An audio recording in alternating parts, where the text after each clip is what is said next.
when in fact it's just a bunch of malarkey. I fall for a lot of it myself, but as Timothy Leary said, and he wasn't just talking about LSD, it happened that he was using it a lot, but that was just one means. Yoga, meditation, engrossment in any kind of really very engaging kind of activity, dance, music, bridge design, this guy Roebling, I mean, my gosh. He was somebody who learned to do what he did what Timothy Leary talked about. Turn on. He turned on to all of his abilities, every single technical problem that nobody had ever dealt with before. He just said, okay, I got to figure this out. I mean, maybe not necessarily all by myself. I got to find people who are a lot smarter than me on a lot of these things, and he got people together and he figured it out, and then now on to the next one, and oh my gosh, there are 18 million different things. I don't even know how to prioritize them. I need somebody to help me just prioritize and blah, blah, blah, blah, blah, blah, blah, blah. But he turned on his own full abilities, and he tuned in to the possibilities that were around him. That was his way of connecting, his ability to organize, tell people, sell the idea, sell the specifics about why we would do it this way versus that way. Why do we need wire that is, so thick rather than wire that's thinner or thicker? All that stuff. How are we going to deal with this awful disease, this caissons disease, with people coming up after working down in the caissons and some bizarre thing is happening. We don't really fully understand what it is. We got to find out because this is terrible. People are dying to make the bridge.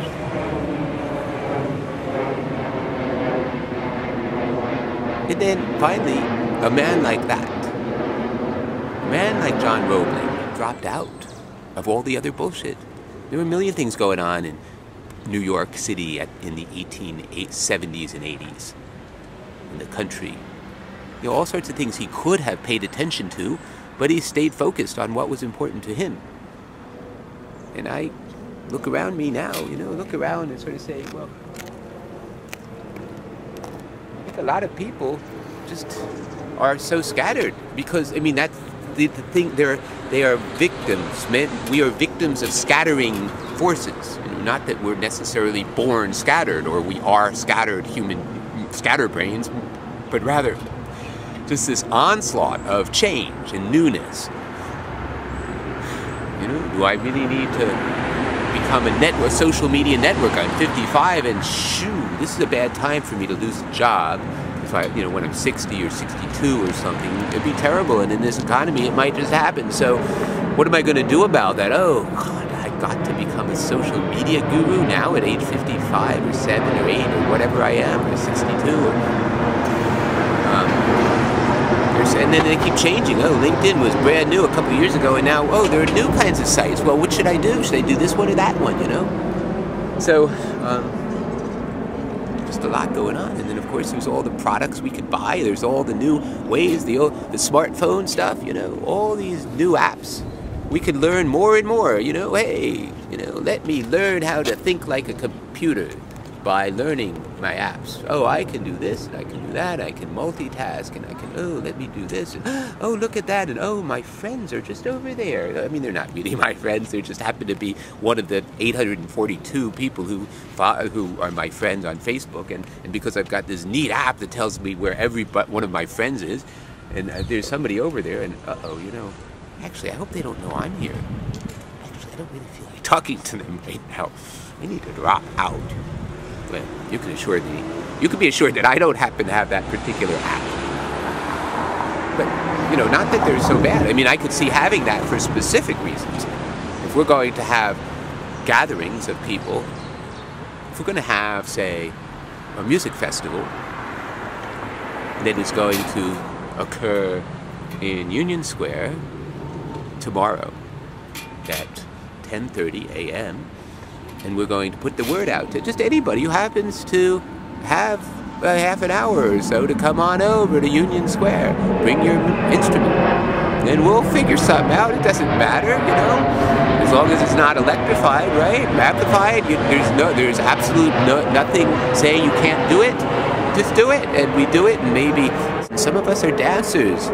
But for singers, storytellers, pantomimists, fire spinners, although during the day I guess that's not, but poi and juggling, why not? Why not just have a half-hour festival? And then everybody who's too dumb to realize what's going on doesn't realize it and leaves us alone and lets us do our own thing. And then we're gone before people kind of go, what was that? Maybe next time we should pay more attention. Then we do it again. Leave before too many people get it. But they'll get it. They'll start to, once it's, well, it's like the emperor's new clothes. Everybody saw that the emperor was in his underwear. But it was a child who just said, hey, Mommy, Daddy, is he in his underwear? Yeah, I guess so. Yeah, right. Hey, everybody. Doesn't anybody see that this guy's in his underwear? It took the little kid to break through what all the adults couldn't do. And that really is a true thing. It's true. And it's the kid in us. I mean, actually, I don't know how much children in this society are given that kind of ability to actually change things. You probably have to be older to do it, but it's the child in us that is able to see things without all the pre-structured formulations that were given about this is the way things work.